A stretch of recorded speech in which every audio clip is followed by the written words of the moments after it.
Hello हमारे प्यारे बच्चों, आप कैसे हैं। हमें आशा है कि आप अच्छे होंगे। और आज हम बात करेंगे कक्षा 10 पहला चैप्टर प्रकाश के परावर्तन के विषय में। यानी प्रकाश का परावर्तन जो हर साल पूछा जाता है बोर्ड एग्जाम में, और हम इसके विषय में बताएंगे प्रकाश का परावर्तन होता क्या है। बहुत सरल शब्दों में हम बताने का प्रयास करेंगे प्रकाश का परावर्तन क्या है। रिफ्लेक्शन ऑफ लाइट, प्रकाश का परावर्तन के नियम क्या होते हैं। यानी प्रकाश का परावर्तन उसी शर्त पर होगा जब आपका, जैसे मान लिया जाए कि ये कोई ये प्लेन यानी कोई पृष्ठ है जिनका कांच का पृष्ठ है और जिनका एक भाग यानी क्या है, कलई हुआ है।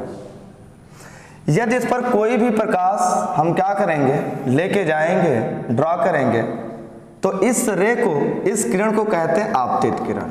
क्या बोलते हैं? आपतित किरण बोलते हैं।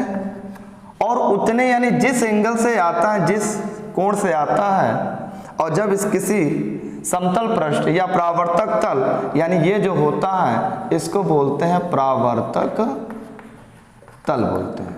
ठीक है ना। ये जो होता है परावर्तक तल होता है। क्यों? क्योंकि ऊपर क्या है, चिकना पृष्ठ है, नीचे हम कलई कर दिए हैं जिसमें से प्रकाश आर पार ना निकल पाए। जब कोई आपतित किरण इस पर हम ले जाते हैं, गिराते हैं, ये तुरंत उतने ही एंगल से उसी माध्यम में वापस हो जाता है। ठीक है ना। इस जो वापस हो जाता है उसी माध्यम में उतने एंगल से, इसको कहते हैं परावर्तित किरण। क्या बोलते हैं? परावर्तित किरण बोलते हैं। ठीक है ना। और ये इसका क्या होता है, ये इसका नॉर्मल, इसको बोलते हैं अभिलंब। ठीक है ना, अभिलंब कहते हैं। तो हम इसी डायग्राम को देखते हुए हम प्रकाश के परावर्तन के विषय में बताएंगे कि जब कोई प्रकाश किरण, यानी ये कोई प्रकाश किरण है, जब कोई प्रकाश किरण किसी चमकदार सतह से लेके जाते हैं, यह जितने कोण से जाता है वह उतने कोण से उसी माध्यम में वापस लौट जाता है। इस घटना को प्रकाश का परावर्तन कहते हैं। ठीक है ना।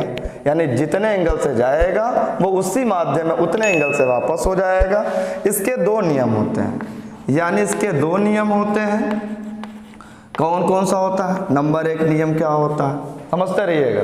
पहला नियम कि आपतित किरण तथा परावर्तित किरण एवं अभिलंब, ये इसका अभिलंब है, ये इसका अभिलंब नॉर्मल है। यानी आपतित किरण, परावर्तित किरण तथा अभिलंब तीनों एक ही तल पर स्थित होते हैं।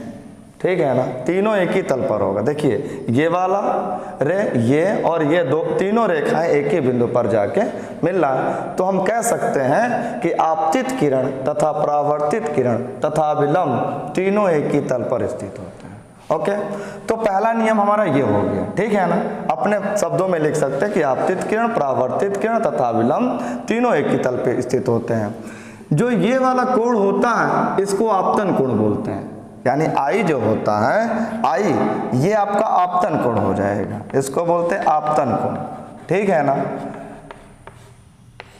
और जो ये वाला कोण होता है, ये आर होता है, यानी इसको बोलते हैं परावर्तन कोण बोलते हैं। ओके। यानी आई आपतन कोण और आर परावर्तन कोण। यानी ये वाला जो कोण होता है इस कोण के बराबर होता है। यानी जितने एंगल से जाएगा उतने एंगल से वापस लौट जाएगा। तो डेफिनेटली इसका ये नॉर्मल है, तो ये वाला कोण इस कोण के बराबर होगा। तो हम कह सकते हैं कोण आई बराबर कोण आर के। ठीक है ना। यानी कोण आई बराबर कोण आर के।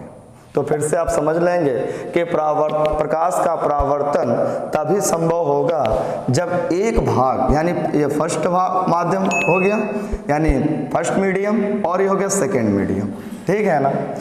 एक मीडियम को आपको चमकदार रखना है और दूसरे मीडियम को आपको कलई कर देना है, पॉलिश कर देना है, तभी ये आप शर्तें हो सकता है, प्रकाश का परावर्तन हो सकता है, अन्यथा इस तरीके के नहीं हो सकता है। तो आप देख पा रहे होंगे कि दोनों नियम हमने बता दिए हैं कि आपतित किरण, परावर्तित किरण तथा विलंब तीनों एक ही तल पर स्थित होता है। पहला हमने ये बता दिया, और दूसरा आपको हमने ये बता दिया कि ये जो कोण होता आपतन कोण परावर्तन कोण के बराबर होता है। तो इस तरीके से हमारा परावर्तन का नियम लिख सकते हैं। ठीक है ना।